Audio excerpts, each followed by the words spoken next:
السلام علیکم ورحمۃ اللہ وبرکاتہ۔ الحمدللہ والصلاة والسلام علی رسول اللہ وبعد۔ رب اشرح لی صدری ویسر لی امری واحلل عقدۃ من لسانی یفقہوا قولی۔ السبب السابع، ساتواں سبب۔ ہم پڑھ رہے ہیں جی، جن اسباب کی بنیاد پر کسی حدیث کو ضعیف کہا جاتا ہے اس کے اسباب کون سے ہیں، تو ہم اس میں سے جو ساتواں سبب ہے، سیونتھ، ہم ساتواں سبب پڑھ رہے ہیں اور وہ ہے مخالفت الراوی للثقات۔ راوی جو ہوتا ہے وہ ثقات کی مخالفت کر رہا ہوتا ہے، راوی جو ہے وہ ثقات کی مخالفت کر رہا ہوتا ہے۔ اور دیکھیں، یہ جو راوی ہے یہ بھی ثقہ ہے، اس کا یہ مطلب نہیں کہ یہ راوی ضعیف ہے۔ یہاں پر جو بات ہو رہی ہے یہ راوی بھی ثقہ ہوتا ہے، راوی ضعیف بھی ہو سکتا ہے، وہ بھی ایک قسم ہے۔ تو راوی ثقہ بھی ہو سکتا ہے، راوی ضعیف بھی ہو سکتا ہے۔ ثقہ جب راوی ہوگا وہ زیادہ ثقات کی مخالفت کر رہا ہوگا، یہ ایک الگ قسم ہے۔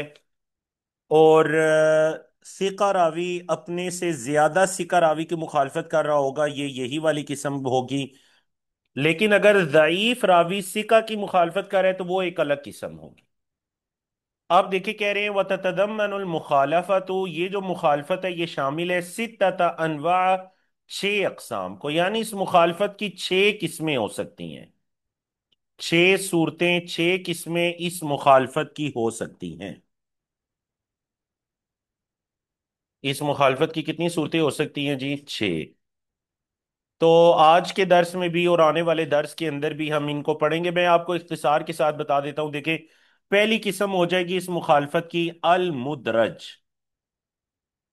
المدرج۔ دوسری قسم ہو جائے گی المقلوب۔ تیسری قسم ہو جائے گی المزید فی متصل الاسانید۔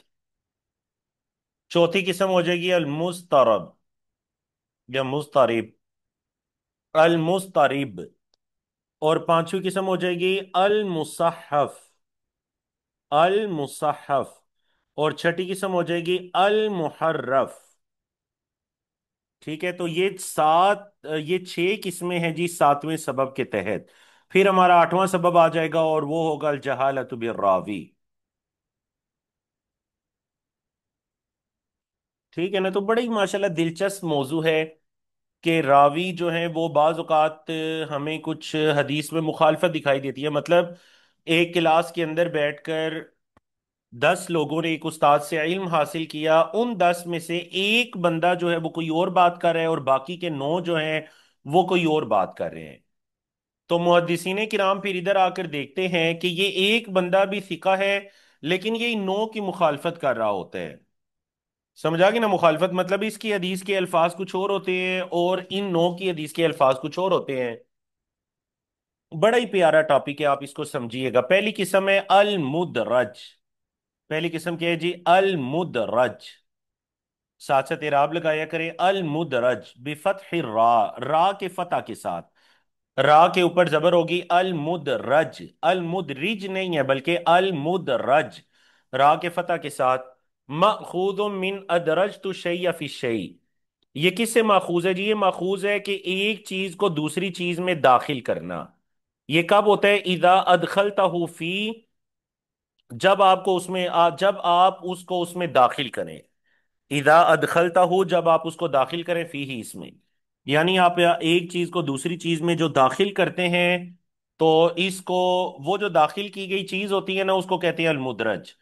وَضَمَّنْتَهُ إِيَّاهُ، اور آپ اس کو ملا دیتے ہیں اس چیز کے ساتھ، آپ اس ایک چیز کو ملا دیتے ہیں دوسری چیز کے ساتھ، آپ ایک چیز کو دوسری چیز میں داخل کر دیتے ہیں، یہ کہلاتا ہے المدرج۔ وَهُوَ نَوْعَانِ، اور اس کی 2 قسمیں ہیں۔ الاول، پہلی قسم ہے مدرج الاسناد۔ آپ کو الفاظ سے ہی پتہ چل گیا ہوگا نا، پہلی قسم مدرج الاسناد اور دوسری قسم مدرج المتن۔ تو کیا فرق ہو جائے گا جی مدرج الاسناد اور مدرج المتن میں؟ ہاں جی بتائیے، مل فرق بین مدرج اسنادی و مدرج المتنی، کون جواب دینا چاہیں گے؟ الفاظ سے ظاہر ہو رہے ہیں نا، مدرج الاسناد اور مدرج جی السلام المتن۔ علیکم۔ وعلیکم السلام۔ مدرج مدرج الاسناد کا مطلب کہ اسناد کے اندر یہ والی یہ ایپ پایا جائے گا، اور مدرج السند کا مطلب یعنی متن اور سند دونوں ہی میں یہ والا یہ ماشاء خامی اللہ، پائی جائے بالکل گی۔ آپ نے ٹھیک کہا۔ اسناد کا مطلب ہے کہ اسناد کے اندر وہ اضافہ ہوگا، وہ جو چیز ایڈ کی گئی ہے وہ اسناد کے اندر ہے، متن میں نہیں ہے۔ اور مدرج المتن کا مطلب ہوگا کہ وہ جو چیز ایڈ کی گئی ہے وہ متن کے اندر ہے۔ ٹھیک ہے جی۔ آپ دیکھیں مدرج الاسناد کا کیا مطلب ہے، کہہ رہے ہیں وَهُوَ مَا غَيَّرَ سِيَاقَ إِسْنَادِهِ، یہ وہ ہے جو راوی بدل دے اسناد کے سیاق کو، سند کے سیاق و سباق کو وہ بدل دیتا ہے۔ آپ مثال سے سمجھیں گے، وہ من سور ہی، اس کی صورتیں، چار صورتیں انہوں نے بیان کی ہیں۔ ایک صورت ہے، پھر دوسری صورت ہے، تیسری صورت ہے، چوتھی صورت ہے۔ چار طرح سے اسناد کے اندر کوئی چیز ایڈ ہو سکتی ہے۔ پہلی صورت ہے ان یکون عند الراوی، اور اچھا یہ یاد رکھیے گا کہ یہ جو صورتیں ہیں نا یہ کوئی فرضی نہیں ہے، مطلب یہ نہیں کہ میں نے بیٹھ کر سوچ لیا اچھا اضافہ ایسے بھی ہو سکتا ہے ایسے بھی، یہ سارے وہ قسمیں ہیں جو واقعتاً احادیث کے اندر واقع ہوئی ہیں۔ سمجھا کہ نہ، یہ پریکٹیکل یہ کام ہوا ہے۔ وہ من صور ہی، اس کی صورتوں میں سے، مدرج کی صورتوں میں سے ہے ان یکون عند الراوی حدیثانی، کہ راوی کے ہاں دو احادیث ہوں، بھی اسنادین مختلفین، دو مختلف سندوں کے ساتھ، راوی کے پاس دو احادیث ہوں دو مختلف سندوں کے ساتھ، فیرویہما بأحدہما، تو وہ ان دونوں حدیثوں کو روایت کرتا ہے کسی ایک سند کے ساتھ۔ راوی کے پاس دو حدیثیں ہیں دو مختلف سندوں کے ساتھ، تو راوی کیا کرتا ہے؟ راوی ان دونوں کو روایت کر لیتا ہے کسی ایک سند کے ساتھ۔ او یروی احدہما بسندہ الخاص، یا پھر ایک کو اپنی خاص سند سے روایت کرتا ہے، جو اس کی خاص سند ہے اس سے اس ایک حدیث کو روایت کرتا ہے، وَيَزِيدُ فِيهِ مِنَ الْحَدِيثِ الْآخَرَ شَيْئًا، اور دوسری حدیث میں سے اس میں کوئی چیز اضافہ کر دیتا ہے، دوسری حدیث کی سند میں سے اس سند میں کوئی چیز اضافہ کر دیتا ہے۔ سمجھ آ گئی آپ کو یہ صورتیں؟ مطلب اس پہلی صورت کے اندر بھی دو صورتیں ہیں، دوبارہ میں دوہرا دیتا ہوں، راوی کے پاس دو حدیثیں ہیں دو ڈیفرنٹ سندوں سے، تو وہ دونوں حدیثوں کو ایک ہی سند سے روایت کر دیتا ہے۔ یا پھر کیا ہوتا ہے؟ یا پھر یہ ہوتا ہے کہ راوی کی اپنی کوئی خاص سند ہوتی ہے، راوی اس سند سے حدیث کو روایت کرتے ہیں اور اس سند میں دوسری حدیث سے کچھ اضافہ کر دیتے ہیں۔ یہ پہلی صورت ہے۔ دوسری صورت ومنہا، اور اسی میں سے یا ان صورتوں میں سے، ان یکون عنده متن الاسنادی، کہ اس کے پاس سند کا کوئی متن ہوتا ہے، الا طرف من، مگر اس کا کوئی ایک ٹکڑا، اس کے پاس سند کا کوئی متن ہوتا ہے سوائے ایک ٹکڑے کے، فإنه عنده بإسناد آخر، وہ جو ٹکڑا ہے وہ اس کے پاس دوسری سند سے ہوتا ہے، فیرویہ تاما، تو وہ اس کو مکمل روایت کرتا ہے بالاسناد الاولی، پہلی سند سے۔ وہ کیا کرتا ہے؟ وہ دوسرے ٹکڑے کو بھی پہلی سند سے روایت کرتا ہے، یہ کہ راوی کے پاس سند کا کوئی متن ہوتا ہے سوائے متن کے ایک ٹکڑے کے، یعنی پورا متن تو ایک سند سے ہے لیکن جو کچھ الفاظ کا اس سند میں اس متن کے اندر اضافہ ہے وہ کسی اور سند سے ہے، فَإِنَّهُ عِنْدَهُ بِإِسْنَادٍ آخَرَ، وہ کسی دوسری سند سے ہے، تو اب راوی کیا کرتا ہے؟ فَيَرْوِيهِ تَامًا، راوی اس پورے کو روایت کر دیتا ہے بالاسناد الاولی، پہلی سند سے، ایک ہی سند سے روایت کر دیتا ہے۔ سمجھ آ گئی آپ کو؟ راوی کے پاس پوری حدیث ایک سند سے نہیں ہے، ساری حدیث ایک سند سے ہے لیکن بیچ میں کچھ ایسے الفاظ ہیں جو دوسری سند سے ہیں، تو راوی ان دونوں الفاظوں کو ایک ہی سند سے روایت کر دیتا ہے، فَيَرْوِيهِ تَامًا بِالْإِسْنَادِ الْأَوَّلِ، یہ ایک صورت ہوگی۔ تیسری صورت وَمِنْهَا، اور انہی صورتوں میں سے ہے أَن يَسْمَعَ الْخَبَرَ عَنْ شَيْخِهِ، راوی اپنے شیخ سے کوئی حدیث سنتا ہے، إِلَّا طَرَفًا مِنْهُ، مگر ایک کسی ٹکڑے کے، راوی اپنے شیخ سے کوئی حدیث سنتا ہے سوائے اس حدیث کے ایک ٹکڑے کے، فَيَسْمَعُهُ عَنْهُ بِوَاسِطَةٍ، تو راوی اس کو سنتا ہے کسی واسطے سے، کسی واسطے سے راوی اس کو سنتے ہیں، ثم یرویہ تامن، پھر راوی اس کو روایت کرتا ہے مکمل، محذوف الواسطہ، واسطے کو حذف کر کے۔ دوبارہ راوی کسی خبر کو، کسی حدیث کو سنتے ہیں اپنے شیخ سے، کہ مطلب میں نے اپنے استاد سے یہ حدیث سنی، لیکن یہ جو الفاظ ہیں نا، یہ میں نے اپنے استاد سے نہیں سنے، یہ میں نے استاد کے استاد سے سنے ہیں۔ ٹھیک ہے، سمجھ آئیے آپ کو؟ یہ پوری حدیث میں نے اپنے استاد سے سنی، لیکن یہ جو الفاظ بیچ میں ہیں نا، یہ والے الفاظ میں نے اس اپنے استاد سے نہیں سنے، یہ الفاظ میں نے استاد کے استاد سے سنے ہیں، یا پھر میں نے فلاں شاگرد سے اسی استاد کے کسی اور شاگرد سے سنے ہیں۔ بواسطت ان کا مطلب کیا ہے؟ کہ وہ دوسرے الفاظ بھی اسی استاد کے ہوتے ہیں، لیکن اس نے ڈائریکٹ نہیں سنے ہوتے، کسی واسطے کے ساتھ سنے ہوتے ہیں۔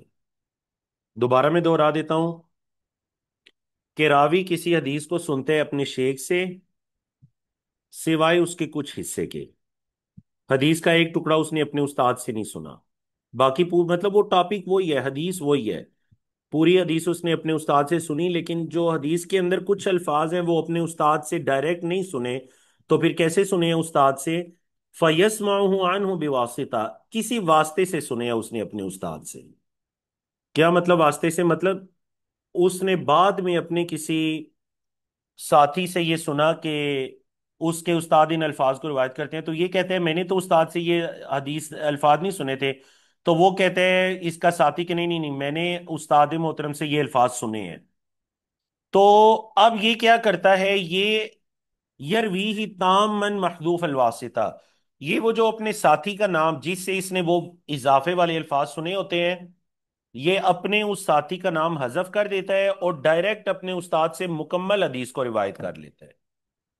دیکھیں آپ محدثین کی احتیاط دیکھیں، کہ اگر آپ نے یہ دو یا تین الفاظ حدیث میں، یا حدیث کا یہ ٹکڑا اگر آپ نے اپنے استاد سے نہیں سنا، باقی پوری حدیث سنی ہے، اور یہ ٹکڑا پھر آپ نے جس سے سنا ہے آپ اس کا نام لیجئے، آپ پھر ڈائریکٹ اس ٹکڑے کو کیوں ڈائریکٹ روایت کریں اپنے استاد سے؟ سمجھ آ گیا آپ کو یہ والا حصہ بھی؟ آخری صورت دیکھیے جی، مدرج الاسناد کی، ان يسمع الخبر عن جماعة مختلفين في اسناده فيرويه عنهم باتفاق من غیر ان يبين اختلافهم۔ یہ واضح ہے، یسمع الخبر کہ جو راوی ہے وہ کسی حدیث کو سنتا ہے، کس سے؟ عن جماعت مختلفین، کسی جماعت سے سنتا ہے۔ اچھا، وہ جو جماعت ہے وہ اختلاف کرنے والی ہوتی ہے، یہاں اختلاف کا مطلب یہ ہے کہ ان کے الفاظ مختلف ہوتے ہیں، فی اسناد ہی، اس کی سند میں۔ اب یہ اس اختلاف کا ذکر نہیں کرتا کہ جو فلاں راوی ہے اس کی روایت میں یہ والے الفاظ تھے، فلاں راوی کی روایت میں یہ والے الفاظ تھے، فلاں راوی کی روایت میں یہ والے الفاظ تھے، وہ اس اختلاف کو بیان نہیں کرتا۔ فَيَرْوِيهِ عَنْهُمْ بِاتِّفَاقٍ، تو وہ اتفاقی طور پر ان سے روایت کر دیتے ہیں۔ وہ کیا کرتے ہیں جی؟ اتفاقی طور پر ان سے روایت کر دیتے ہیں، من غیر ان یبین اختلافہم، بغیر اس کے کہ ان کے اختلاف کو بیان کرے، ان کے اختلاف کو بیان کیے بغیر اتفاقی طور پر یہ ان سے الفاظ کو بیان کر دیتا ہے۔ تو اسے چاہیے تھا کہ اگر ایک راوی کے الفاظ دوسرے راوی کے الفاظ سے مختلف ہیں تو یہ اس کو بیان کرے، یہ امانت کا تقاضا ہے کہ اگر تھوڑا سا بھی الفاظ میں فرق ہے، ان کا آپس میں اختلاف ہے، الفاظ کا، ایک کے الفاظ دوسرے سے مختلف ہیں، تو یہ اختلاف کے ساتھ بیان کرے، یہ اتفاقی طور پر نہ بیان کر دے ان سب سے ان الفاظ کو۔ جی سمجھ آ گئی آپ کو؟ تو یہ چار صورتیں ہو گئیں مدرج الاسناد کی۔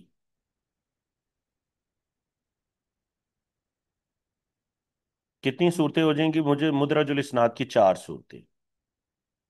اب ہم آتے ہیں جی اگلا مدرج المتن کی طرف، یہ بڑا واضح ہے انشاءاللہ، مدرج المتن، وَهُوَ مَا أُدْخِلَ فِي مَتْنِهِ، کہ اس کے متن میں داخل کر دیا جائے، وَضُمَّ إِلَيْهِ، اور اس کے ساتھ ملا دیا جائے، مَا لَيْسَ مِنْهُ، جو اس سے نہیں ہے۔ متن کے اندر اس چیز کو داخل کر دیا جائے اور متن کے ساتھ اس چیز کو ملا دیا جائے جو متن میں ہے ہی نہیں، بلا فصل، بغیر کسی فاصلے کے. یا تو یہ نا فاصلہ دے کر بیان کیا جائے تو سننے والا سمجھ جائے گا کہ یہ اس کے اپنے الفاظ ہیں اور یہ حدیث ہے، بغیر کسی فاصلے کے ان کو ملا کر بیان کر دیا جائے، سننے والے کو یہ لگے کہ یہ ساری کی ساری حدیث ہے، حالانکہ ساری حدیث نہیں ہوتی. کہہ رہے ہیں والغالب وقوع الادراجی آخر الخبر، جو غالباً یعنی اکثر اوقات جو ادراج واقع ہوتا ہے نا، وہ آخر الخبر، وہ حدیث کے آخر میں واقع ہوتا ہے. ووقوعہ اولہ، حدیث کی ابتدا میں واقع ہونا، اکثر من وسطہ، درمیان میں واقع ہونے سے زیادہ ہے. مطلب اب اگر ہم ادراج کی تین قسمیں بنا لیں، متن کے اندر ادراج یا تو حدیث کے بالکل آخر میں واقع ہوتا ہے، یا درمیان میں، یا شروع میں. تو سب سے زیادہ کہاں پر واقع ہوتا ہے؟ آخر میں. دوسرے نمبر پر کہاں پر واقع ہوتا ہے؟ شروع میں. اور سب سے کم کہاں پر واقع ہوتا ہے؟ درمیان میں. ٹھیک ہے. اچھا، اس کی مثال آپ سمجھیں گے نا تو آپ کو بات پوری واضح ہو جائے گی. کہہ رہے ہیں اس کی امثلہ میں سے یہ ہے، اس کی مثالوں میں سے وَمِنْ أَمْثِلَتِهِ مَا رواه الخطيب من طريق ابي قطن وشبابة عن شعبة عن محمد بن زياد عن ابي هريرة رضی اللہ عنہ مرفوعا اسبغ الوضوء، وضو کو اچھی طرح کرو، ویل للاعقاب من النار، ایڑیوں کے لیے ہلاکت ہے آگ سے، یعنی خشک ایڑیوں کے لیے آگ کی ہلاکت ہے. آپ کہہ رہے ہیں یہ جو الفاظ ہے نا اسبغ الوضوء، یہ حدیث نہیں ہے. پھر یہ کیا ہے؟ مدرج من کلام ابی ہریرہ رضی اللہ عنہ، یہ ابو ہریرہ کے کلام کو ملایا گیا ہے حدیث کے ساتھ. کیوں؟ فإن البخاری روى الحدیث من طریق آدم ابن ابی ایاس،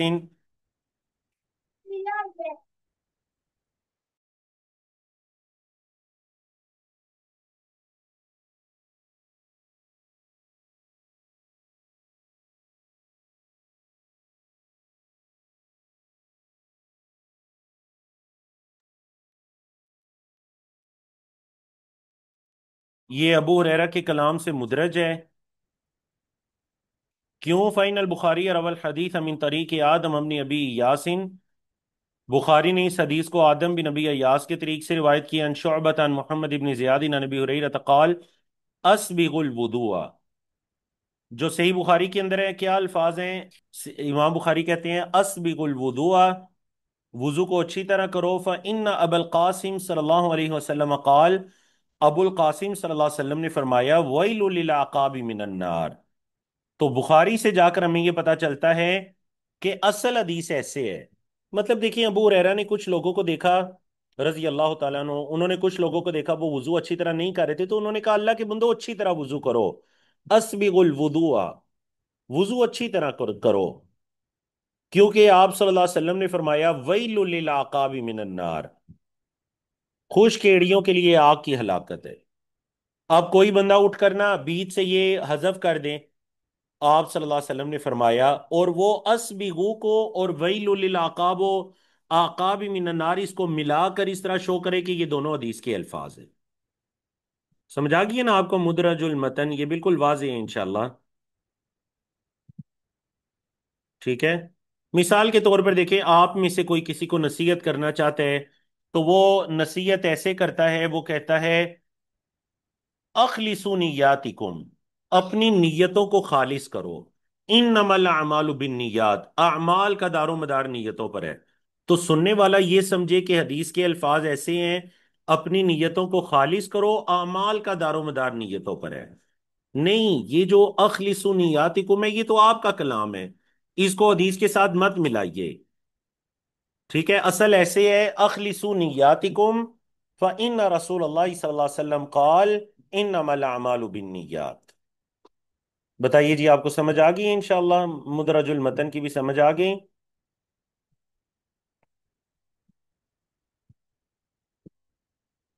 آگے ایک اور مثال بھی اس کی آ رہی ہے. کہہ رہے ہیں وقال الخطیب بعد ذکرہ الحدیث،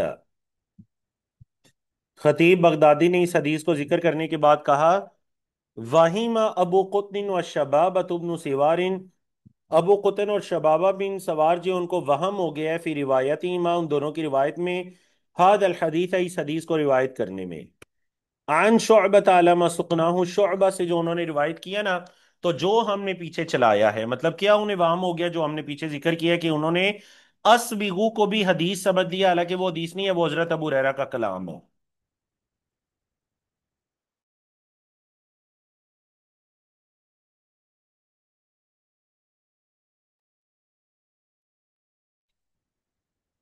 ومنہا، اور اسی کی دوسری مثال، یہ پہلی مثال تھی جی، دوسری مثال ہے حدیث ابن مسعود، حضرت عبداللہ بن مسعود کی حدیث ہے رضی اللہ عنہ، قال قال رسول اللہ صلی اللہ علیہ وسلم، اللہ کے رسول صلی اللہ علیہ وسلم نے فرمایا الطیرۃ شرکن، بدشگونی لینا یہ شرک ہے، وما منا الا ولکن اللہ یذہبہ بالتوکل، اور ہم میں سے کوئی بھی نہیں ہے مگر یہ کہ اللہ اس کو لے جاتا ہے توکل کے ساتھ۔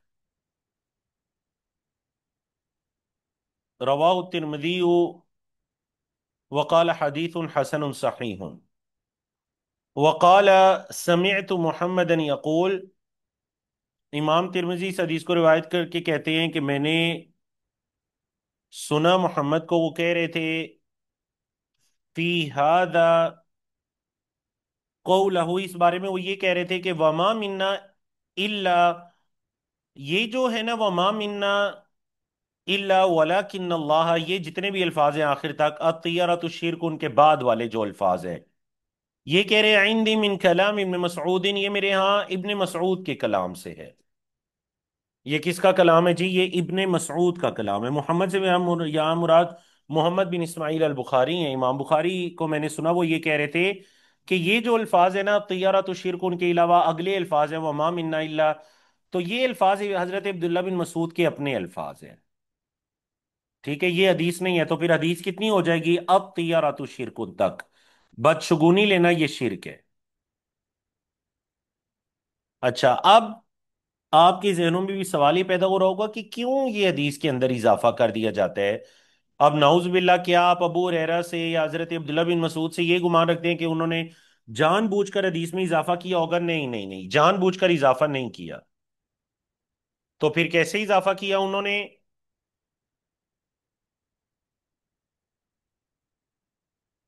جی، انہوں نے اضافہ کیا، یہاں پر اگلا موضوع ہے دواعی الادراج، ادراج کے اسباب کیا ہیں؟ دواعی کا مطلب کیا ہے جی؟ اسباب، وہ حکم ہوں، اور اس کا حکم کیا ہے، وما یعرف بھی، اور یہ کیسے پہچانا جائے گا؟ ادراج کے اسباب کیا ہیں، اس کا حکم کیا ہے، اور اس کی پہچان کیسے ہوگی؟ کیسے ہمیں پتا چلے گا کہ حدیث کے اندر کچھ اضافہ ہوا ہے؟ کہہ رہے ہیں جی دواعی الادراج کثیرۃ، ادراج کے جو اسباب ہیں وہ بہت زیادہ ہیں، منہا ان اسباب میں سے تفسیر الالفاظ الغریبتی، جو غریب الفاظ ہیں ان کی تفسیر۔ کیا مطلب؟ مطلب یہ کہ حدیث کے اندر، یہ پہلا سبب ہے، حدیث کے اندر کچھ الفاظ ایسے آ جاتے ہیں جو غریب ہوتے ہیں۔ غریب الفاظ سے مراد ہے نا، مطلب معروف نہیں ہوتے، اجنبی ہوتے ہیں وہ الفاظ، عام طور پر عربی میں استعمال نہیں ہوتے، کچھ مشکل الفاظ ہوتے ہیں وہ، تو راوی حدیث بیان کرتے کرتے وہ مشکل الفاظ کی تشریح کرتا ہے، سننے والا یہ سمجھتا ہے کہ شاید یہ تشریح بھی حدیث ہے۔ سمجھ آ گئی ہے آپ کو؟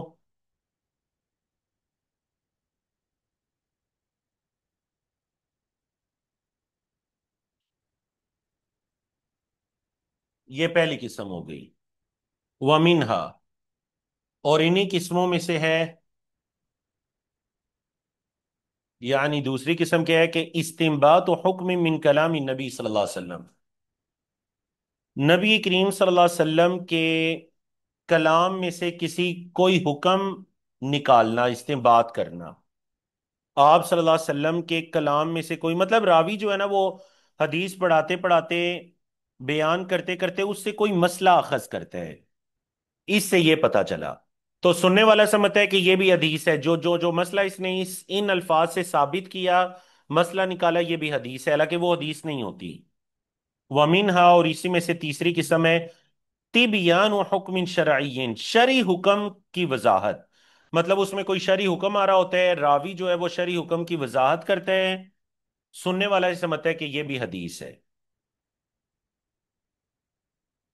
آپ کہہ رہے ہیں ولا یجوز الادراج، یہ ادراج جائز نہیں ہے، آپ صلی اللہ علیہ وسلم کی حدیث میں کچھ اضافہ کرنا جائز نہیں ہے، الا ما کان منہ تفسیر غریب، ہاں اگر کوئی غریب لفظ آ گیا، مطلب مشکل لفظ آ گیا تو ٹھیک ہے، بیان کرنے والا اس مشکل لفظ کی وضاحت کر دے، فلا یمنع، اس سے منع نہیں کیا جائے گا، کما فعلہ الزہری وغیرہ من الائمہ، جیسا کہ امام محمد بن مسلم بن شہاب الزہری اور دیگر ائمہ نے کیا، کہ اگر کبھی حدیث میں کوئی مشکل لفظ آ جاتا تو وہ اس کی وضاحت بھی ساتھ ہی کر جاتے تھے۔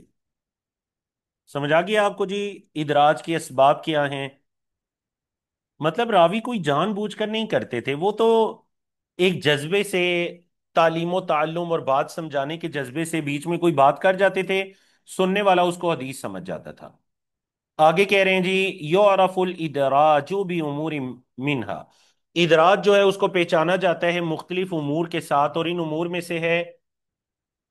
میں سے کیا ہے کہ ان یصرح بعض الرواة بفصل تلك العبارة المدرجة ويضيفها الى الى قائلها، یہ الفاظ ہوں گے الى قائلها، قالها نہیں الى قائلها، کیسے آپ کو پتا کیسے چلے گا کہ یہ الفاظ اضافہ ہے؟ یعرف کیسے پہچانا جائے گا؟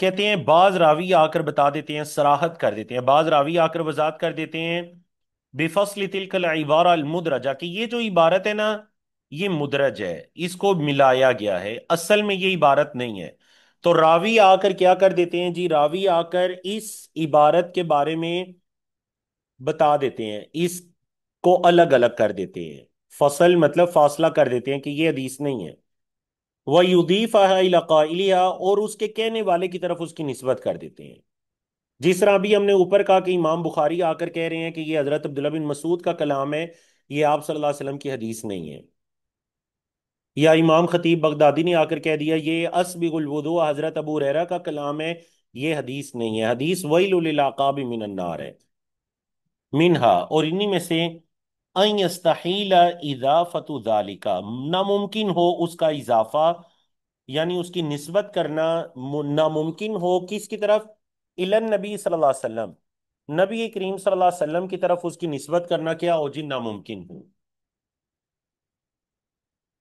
نبی کریم صلی اللہ علیہ وسلم کی طرف اس کی نسبت کرنا کیا ہو، ناممکن ہو، تو مطلب آپ کے یہ والے الفاظ حدیث نہیں ہو سکتے، اور یہ بھی میں اور آپ نہیں کہہ سکتے، اصل میں یہ ائمہ محدثین ہمیں بتا کر گئے ہیں کہ دیکھیں یہ والے الفاظ جو ہیں نا یہ بہت ایسے الفاظ ہیں کہ یہ حدیث کا حصہ نہیں ہو سکتے، ٹھیک ہے، تو بعض ائمہ آ کر ہمیں بتا دیتے ہیں کہ یہ بھی مدرج ہے، بعد کے جو راوی ہیں جو حدیث کو روایت کرنے والے ہیں ان میں سے کسی نہ کسی کا یہ کلام ہے۔ سمجھ آ گئی جی؟ تو یہ دو انہوں نے چیزیں بیان کر دی جن کے ذریعے آپ کو پتا چلے گا کہ حدیث کے اندر اضافہ ہے، مدرج ہے، یہ اصل الفاظ نہیں ہے۔ الحمدللہ آج ہم نے کافی زیادہ پڑھ لیا، تو آپ اس کو ذرا اچھی طرح سے دوبارہ لیکچر جب اپلوڈ ہو جائے گا اس کو دوبارہ ایک دو مرتبہ سنیے گا تو آپ کو سمجھ آ جائے گی، اصل میں بس یہ جو سند کے اندر ادراج کی صورتیں ہیں نا یہ چیز سمجھنے والی ہے۔ میں کوشش کرتا ہوں کہ یہ لیکچر آپ کا ابھی اپلوڈ کر دوں تاکہ آپ لوگ پھر کل کے لیکچر سے پہلے پہلے اس کو دوبارہ ایک دو مرتبہ سن لیں، اگر آج کے لیکچر میں کوئی بھی سوال ہے تو آپ پوچھیے۔ چلیے جی، بارک اللہ فیکم، پھر نیکسٹ لیکچر میں آپ سے ملاقات ہوگی الخبر المقلوب کے ساتھ، جو مقلوب خبر ہوتی ہے اس کے ساتھ انشاءاللہ۔ السلام علیکم ورحمۃ اللہ وبرکاتہ۔